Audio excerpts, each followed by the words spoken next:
மணிரத்னம் அவர்களின் தளபதி படத்தில் மம்பூட்டி அவர்களின் உதவியாளரில் ஒருவராக நாகேஷ் அவர்கள் வருவார்.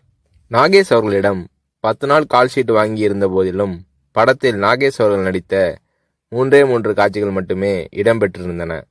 பிறகு ஒரு நாள் ரஜினி அவர்களை நாகேஷ் சந்தித்த போது, மணிரத்னம் என் கால்ஷீட்டை வீணாக்கிவிட்டார், இன்னும் சில காட்சிகளில் என்னை பயன்படுத்தியிருக்கலாம் என்று நாகேஷ் அவர்கள் தன்னுடைய ஆதங்கத்தை வெளிப்படுத்திய போது, ரஜினி அவர்கள் பதிலேதும் சொல்லாமல் புன்னகை புரிந்தார். அவ்வளவுதான்.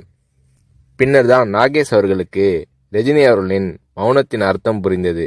ரஜினி அவர்களிடம் பேசிக்கொண்டிருக்கும் போது அங்கே இல்லாத 3வது நபரை பற்றி குறை சொல்லி பேசினால் ரஜினி அவர்கள் அதை விரும்புவதில்லை. 3வது மனிதரை பற்றி பேசுவதோ விமர்சிப்பதோ நாகரீகம் இல்லை என்பது ரஜினி அவர்களின் பாலிசி.